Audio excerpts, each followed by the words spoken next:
Hello and welcome to the Christopher Hall Training Podcast, Episode 6, where we're going to be talking about how to build a bulletproof spine using exercise, using core strength and core stability exercises to do so. We're going to break this up into 5 sort of loose parts, I guess. First of all, we're going to talk about the relationship between core strength, spine stability, spine stability, try and make some differences between them, but also how they integrate and work together. Then we'll go and delve into a little bit of the anatomy, talk about core muscles that help improve and maintain spinal support or spinal stability. Then we'll start looking at exercise as a whole, as it focuses on core strength stability and spine stability. Then we'll, from exercise as a whole, we'll break that then down into some specific exercises and possibly talk about some progressions about where to start, where to take the exercise, and then sort of wrap it up by just sort of trying to create some sort of balanced approach, which will kind of come through in all of it, but we'll try and summarize it at the end. But that balanced approach between sort of core strength, spine stability, core stability, with exercise as a whole and exercise based on what we're going to talk about in the early part, which is the core and the anatomy.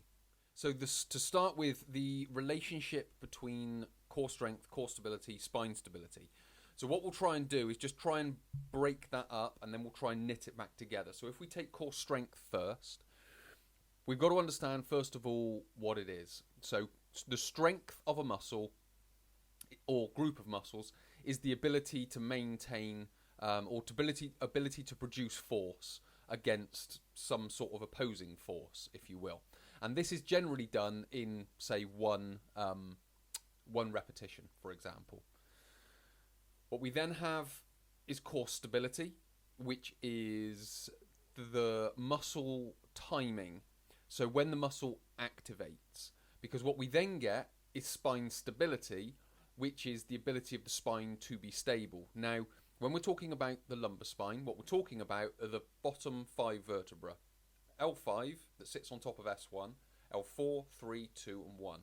Now, none of these have a bony structure to stabilize it. So if you go to the thoracic spine, T12 to T1, and to the bottom of the cervical, that has the rib cage to offer it a degree of stability. So there's an inherent stability there because of the rib cage. But the lumbar vertebrae don't have that. So they rely on muscles. So in order to get spine stability, we need the muscles of the core and the spine, if you will, and we'll talk about those when we get onto the next part. But we need those to activate at the right time. Because if they don't, what's going to happen is that those 5 vertebrae aren't going to be stabilized and sort of held down to the pelvis effectively. And there's going to be some sort of potential movement there, which is then going to cause some potential problem. So we get the spine needs stability, and how we get that is by using core stability exercises. Now, in order to do that most effectively, we need to build the core strength and the core endurance, because the core endurance then is the ability of the core muscles to maintain that strength over a period of time, so to produce that force. So essentially what we're talking about is, first of all, we need to get the muscles timing properly, which is the core stability element of it. Then we need to get them strong, so they're able to hold it in place against ever-growing forces, depending on what activity you're doing. And then what we need is the endurance to lay on top of that, so it can do that over a period of time. So based on that, what we can start to see is there is a relationship between these sort of 3 or 4 things.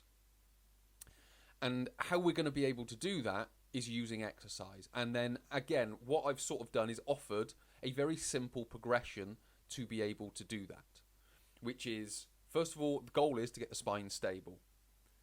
The second thing is to build the stability and get the muscles timing properly.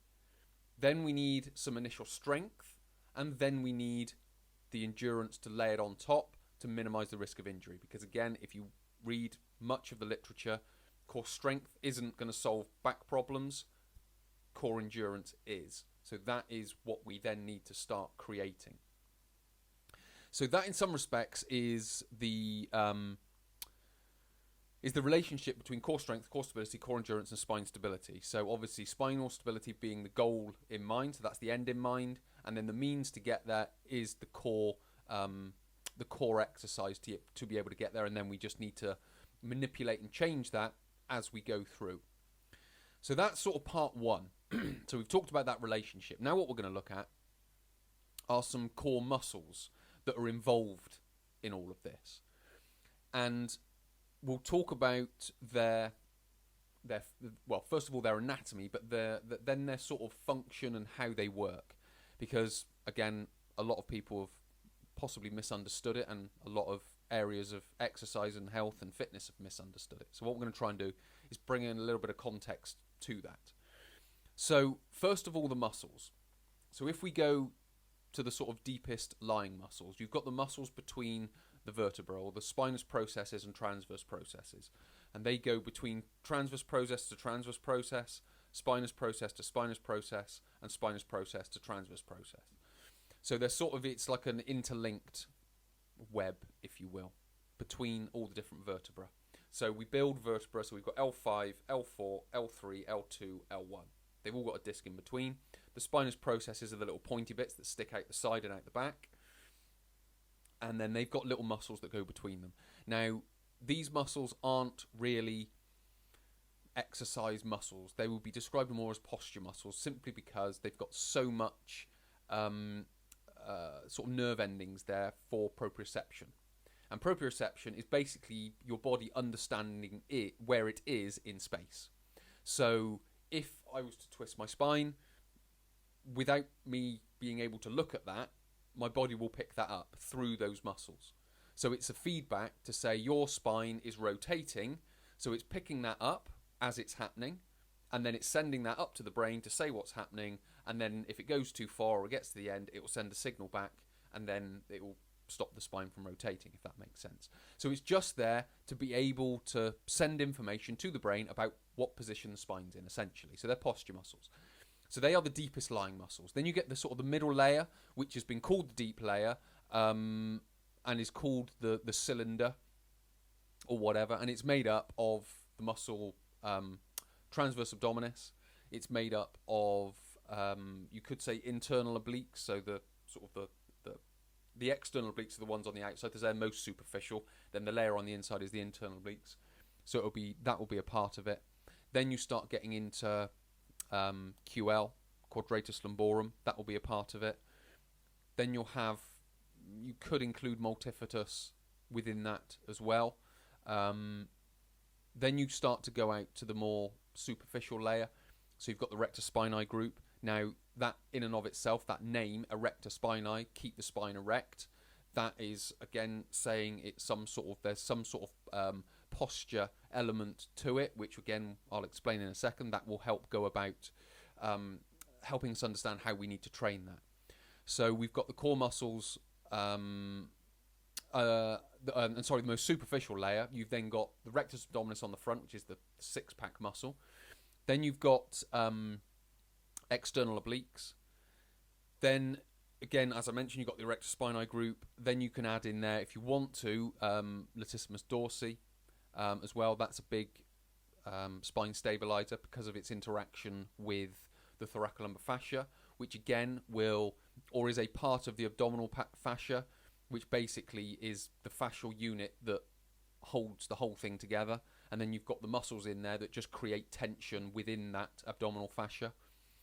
So you've got all these different muscles at play, from a very deep proprioceptive level to a very superficial tension and strength level. Now, how do these muscles improve spine stability to support the spine? Well, one of their big roles, or their primary role, let's say, is to prevent movement of the spine and, in a sense, to stabilize it.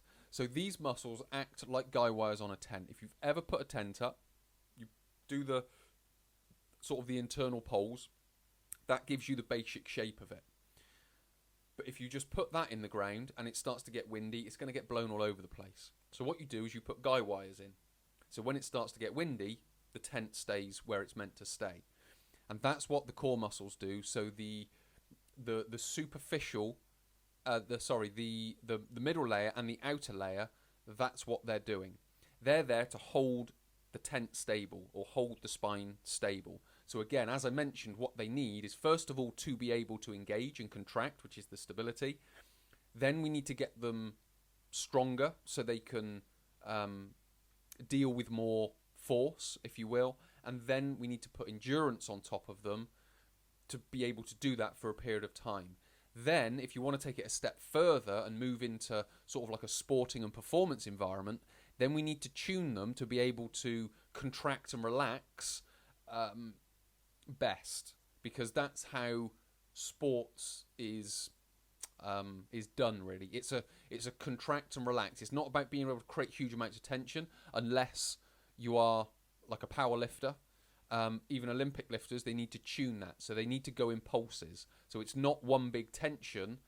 It's a pulse, a pulse, a pulse. So a tennis player, when they hit the ball, there's a small pulse. When they go into the backswing, there's a small pulse. So these little pulses that go through sports and performance, but that's further down the line. So with regards to the core muscles, to be able to do that, first we need to get them to activate. Now, what we then come into is this thing of intra-abdominal pressure. So again, the more tension we put through the core, so the more strength or the more force that goes through the core, the more strength that we need. Now, what's happening is intra-abdominal pressure is the force that's pushing out. Now, if we don't have strong muscles to be able to deal with that force, then our core will explode. Now, obviously, that's not going to happen, so the strength will develop as the force improves. Now, these are called hoop stresses. So that's the force pushing out. So then the muscles need to hold that force in and contain it. And that's essentially our core strength. So the ability of the muscles to hold and pressurize and maintain proper position, first of all, of the spine, but all around the core. So what we can then do is transmit that force later on if we go into sports training, boxing, golf, tennis, football going out of the foot, rugby going out of the, all these different types of sport that require hands and feet to generate power. That comes from the core, and that started with these things called hoop stresses. So we've got the core muscles and sort of how they go about supporting the spine.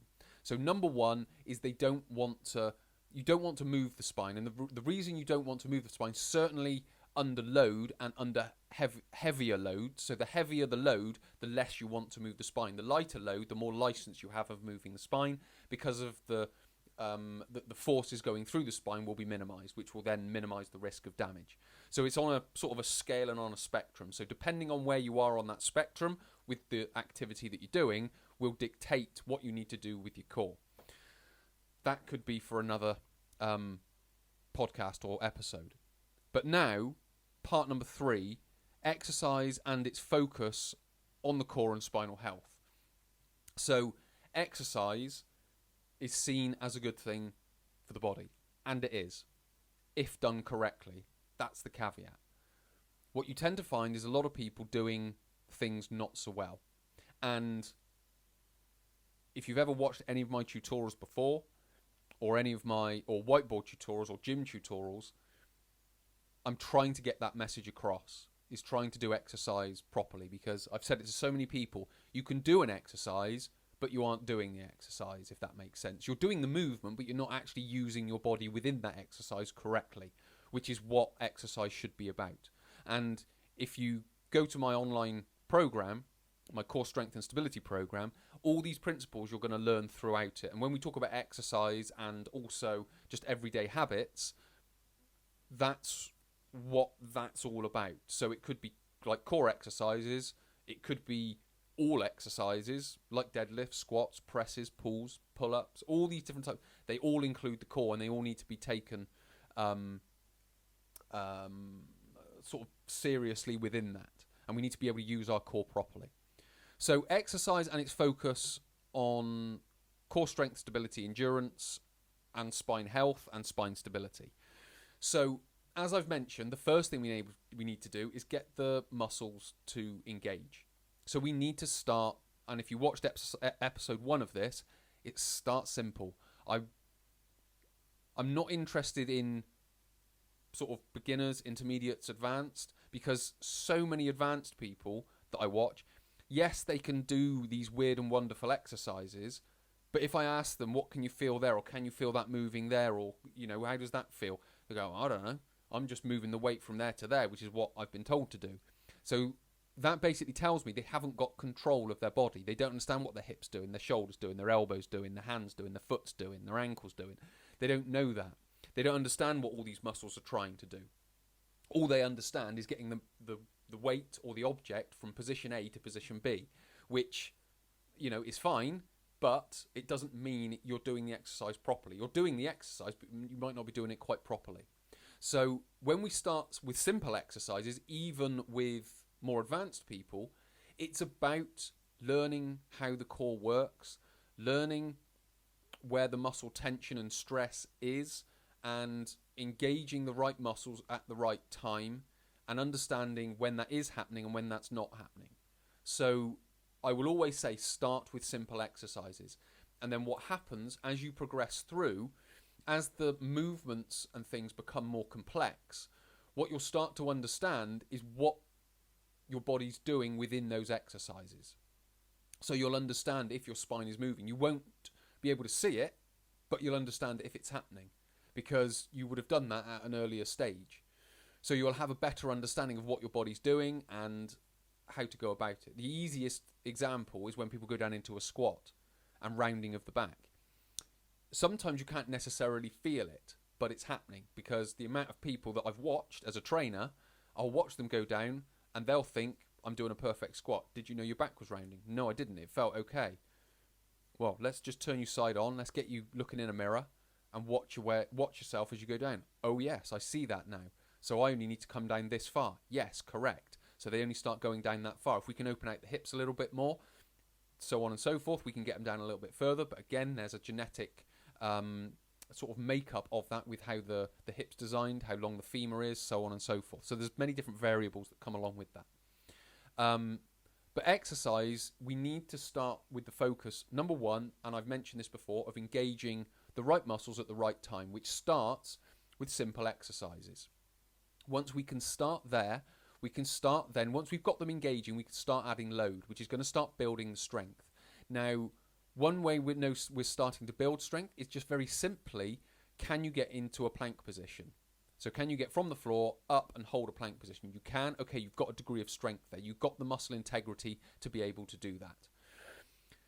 Then you can obviously progress that onwards. But we need to sort of tick that box. And even with, so as a trainer, when I'm working with someone, that's one box that I'm trying to tick or wanting to tick. So I'll get them to do it, ask them a few questions, open-ended questions, see what their response is, and then they'll tell me whether they're ready for the next stage or not, whether they realise what they're doing or not.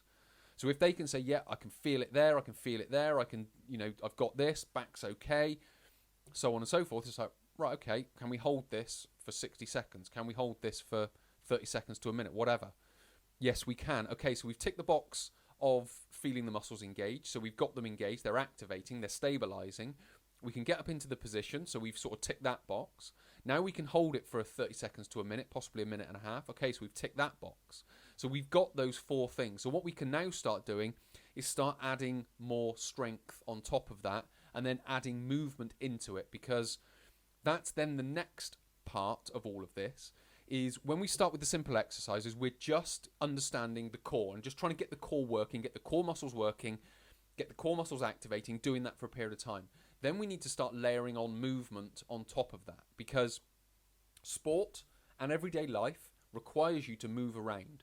And what a lot of people don't realise is that when you go into exercise, exercise requires movement, for the very simple reason that your core requires movement. Because when you're holding a weight out in front of you, the front musculature is doing most of the work. As you then turn and bring the weight to your right hand side, you'll feel the tension move from the centre out to the right. Then you'll move the weight back to the centre, it will move back to the centre, and if you move it to the left, it will then stress and tension will move to the left. So you need to develop that throughout the course. So you need to include movement. You also need to include, like a deadlift, because you've then got the bending forward. Because what then happens is you get more of the spinal erectors engaging, quadratus lumborum engaging. Then you've got carries. So we're starting to then move into everyday life. Lifting, carrying are the two that I've talked about already. If we then extend carrying into walking, so we're carrying it from place A to place B, we're just not holding it, you've then got walking. So you've got lifting, carrying, and walking. Could be then getting up, could be another one, getting up off the floor. Then we can load that. So what we're trying to do is we're trying to not only activate, build the strength, build the stability, build the endurance, but we're also trying to build the ability of the core to move that stress and tension around and do it in an effective way. So when we are doing these exercises, these more complex exercises like deadlifts, carries, pushes, pulls, whatever it may be, and I come along and say, can you feel all these different areas of the body working when you're doing it? You should be able to say, yes, I can feel that then. When I go onto one foot, I can feel this happening. When I go onto the other foot, I can feel that happening. I can feel it change position. Because what you're then starting to do is become conscious. This is the mind-muscle connection. This is why bodybuilding can be effective, because it's very simple exercises that we're doing that give us the opportunity. So when I do a bicep curl and go like that mind muscle, I can feel that working. That's the mind-muscle connection.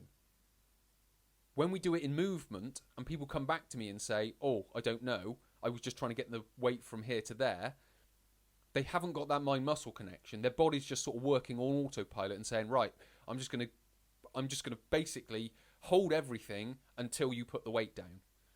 And then your sort of visual system is saying, right, put the weight over there. So your visual system is saying, I'm going over there, and your body's going, all right, I'll deal with what comes. Rather than you being a little bit more conscious and tuning your body and training your body to be able to move this weight in the way that you want it to. So you're not putting adverse stress through the spine. Your core's working properly, your hips are working properly, your legs, your arms are working properly.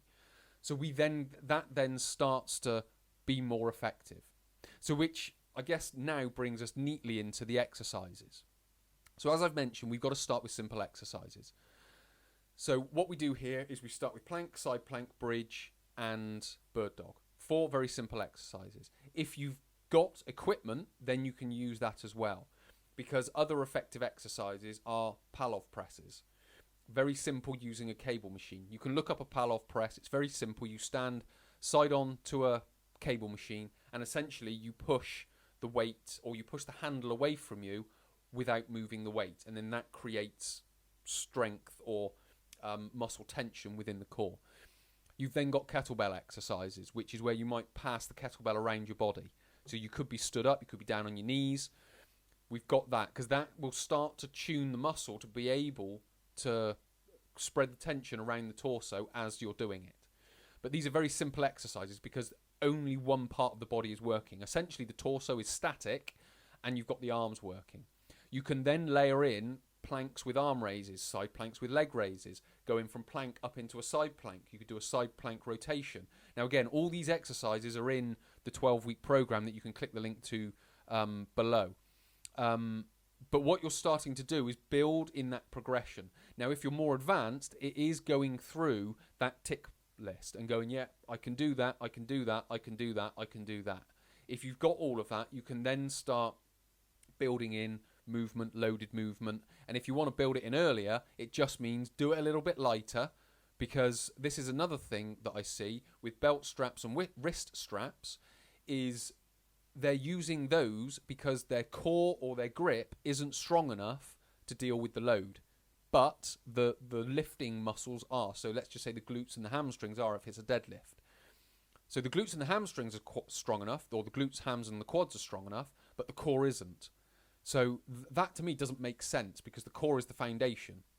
So what you need to be able to do is have a strong core, which will then give you the strength you need to lift, so you don't need the belt. Same with the grip and the forearm. If you work on grip strength, you don't need the wrist straps, so on and so forth. So you need to be able to do it. I mean, if you're talking about elite level world records, okay, fine, I accept wrist straps and belts and things like that.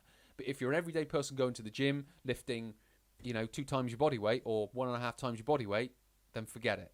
Don't use them. Build your core, build your grip strength, so on and so forth. So, yes, I accept they can be used, but within the realms of people using them, it only really needs to be the top 0.1% of people doing exercise. So exercises: plank, side plank, bridge, bird dog, Pallof press, passing a kettlebell round, many kettlebell exercises. Then we can start moving into deadlifts, squats, cable presses, dumbbell presses, pull-ups, rows, but with the idea of maintaining proper spine position. And the reason we want to maintain proper spine position, and this gets a lot of flack, and I've done this before, should I move my spine essentially under load? No. During many sports performances, they do move, but that comes with that tuning that I talked about.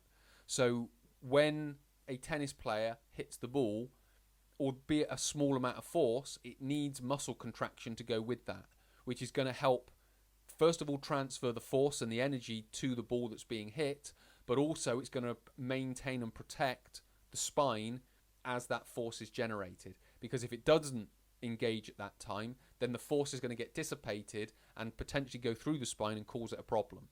So when it comes to like deadlifts, squats, should I move my spine? If it's under heavy load, no. If it's a body weight squat, that's ass to grass type scenario, bum to heels, whatever, then you can bend your spine. That's fine. It's minimal force. You're not doing it, if you're just going to sit down and rest in that position, then it should be fine. So, there are 1,000,001 exercises that I could go through, which I'm not going to, but you kind of get the idea. Start simple, progress it, and then integrate movement, because what that's going to do, that's going to integrate the core muscles together so they spread the tension in and around the core. So with regards to creating a balanced approach between core strength, spine stability, there's a few principles that we've got to understand, and I've sort of mentioned these as I go through.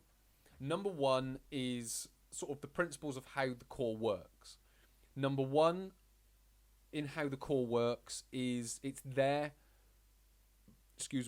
to protect the spine. It's there to prevent movement to the spine under load, because that's not effective. When we can come to an understanding of that, what we can then start to do is start selecting the appropriate exercises at the appropriate level. So we would go through some sort of assessment of how the core's working, or maybe what part of which component of the core is missing. Is it the stability that's missing? Is it the strength? Is it the endurance that's missing? So we can then plug that gap with exercise. Then what we need to do is, once we've done that, with the simple exercises, we can then start integrating movement. Now, this doesn't have to happen over a period of weeks. You can plug those gaps with exercise and then just start integrating light movement into it. Because what we want to be able to do, like I mentioned with the people with the belts and the straps, is we want to build the core as strong as the limbs. Because if the core, or if the limbs are stronger than the core, we're going to get problems, and that's where we would need belts because of that imbalance. So we need to create that balance throughout the whole body, and it all starts with the core. So we then start with these simple exercises, and then we go on to more complex exercises. And that would include chops and reverse chops and stepping and chopping and movement and chopping and, all these different types of throws, kicks, step ups, more complex exercises. So we need to take that as an understanding to be able to put everything together in that balanced approach. But we've got to do it in that logical manner. What a lot of people do is they jump from, I need core strength, here's the new trend, they jump into it, and that's way beyond what they should be doing. So we just need to come back and be sensible, which is, again, that's what all my online programs are there for.